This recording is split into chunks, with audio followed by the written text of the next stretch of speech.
Hello மக்களே! எனக்கு ஒரு கிளாரிஃபிகேஷன் தேவைப்படுது. அது என்னன்னா, 4,00,000 கோடி எப்படி கடன் வாங்கினாங்க? யார கேட்டு கடன் வாங்கினாங்க? இப்போ ஒரு பேங்க்குக்கு போய் நான் கடன் வாங்குனா கூட, அதுக்கு என்னோட ஃபுல் ஹிஸ்ட்ரி நான் குடுத்தாகணும். நான் எவ்வளோ ஜிஎஸ்டி கட்டியிருக்கேன், என்னோட டேக்ஸோட வேல்யூ என்ன, எத்தனை வருஷம் டேக்ஸ் நான் கரெக்டாக கட்டியிருக்கேன், இப்படி ஃபுல்லாக ஸ்டேட்மெண்ட்டுன்னு ஒன்று குடுத்தா தான் 3 வருஷம் ஸ்டேட்மெண்ட்டு என்னோடய இன்கம் பார்த்தா எனக்கு லோனே கொடுக்குறான். அப்படி இருக்கும்போது எந்த பேசிஸில் 4,00,000 கோடி இவங்கள நம்பி கடன் கொடுத்தாங்க? சரி, ஓகே, ஸ்டேட் கவர்மெண்ட் கொடுக்குறாங்கன்னா, ஸ்டேட் கவர்மெண்ட்டு எப்படி கொடுக்குறாங்க?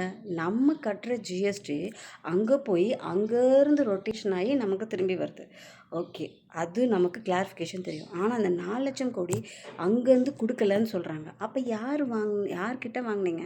எதை நம்பி, உங்களை நம்பி இந்த 4,00,000 கோடி எந்த ஊரில் இருக்க எந்த ஃபாரின் கண்ட்ரி உங்களுக்கு கொடுத்தது? எனக்கு புரியல. உண்மையாகவே ஃபாரின் கண்ட்ரிலேருந்து வாங்கியிருப்பாங்களா, இல்லை இங்கேருந்து கொடுத்துருப்பாங்களா? சரி, வாங்கின காசை என்ன பண்ணீங்க?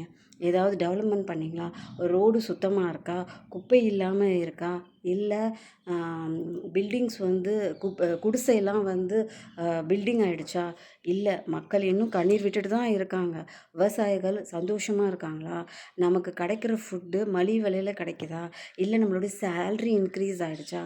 எதுவுமே இல்லை. எதுவுமே இல்லாமல் இந்த 4,00,000 கோடி வாங்கி என்ன பண்ணாங்க? எங்கேருந்து வந்தது? அதோட ஸ்டேட்மெண்ட் என்ன?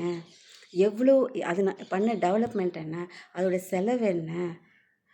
எதுக்குமே ஸ்டேட்மெண்ட் கிடையாது. ஆனால் 4,00,000 கோடி வாங்கி வச்சுருக்கோம். அதில் என்னய்யா பெருமை உங்களுக்கு? 4,00,000 கோடி வாங்கி என்ன பெருமை? நீங்கள் சிங்கப்பூர் மாதிரி ஆக்கிட்டீங்களா? என்னை பொறுத்த வரைக்கும் எனக்கு 40+. நான் அப்போ பார்த்ததுலேருந்து எனக்கு ஒரு 5 வயசுலேருந்து வரும் தெரியுமா? அப்பையிலேருந்து சென்னை இதே மாதிரி தான் இருக்குது. என்ன எக்ஸ்ட்ரா ஒரு 10 மால்ஸ் வந்திருக்கு, அவ்வளோதான். வேறு எந்த டெவலப்மெண்ட்டும் என் கண்ணுக்கு தெரியல. தெரிஞ்சால் நீங்கள் சொல்லுங்கள். கோயிலாவது டெவலப்மெண்ட் இருக்கா? இல்லை, ஒரே டெவலப்மெண்ட்டு.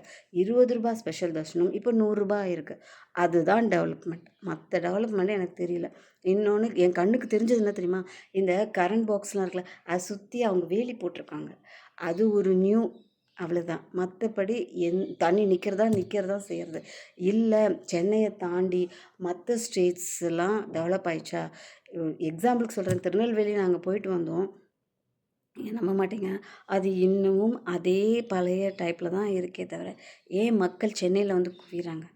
இந்த மாதிரி எங்கேயுமே டெவலப்மெண்ட் இல்லாதனால தான் சென்னைக்கு வராங்க. ஸோ யாருக்காவது தெரிஞ்ச அந்த 4,00,000 கோடியோட விவரம் தெரிஞ்சால் எனக்கு ஷேர் பண்ணுங்கள். யாராவது தெரிஞ்சவங்க என் மேலே இறக்கப்பட்டு அனுப்புனா ஓகே. தேங்க்யூ.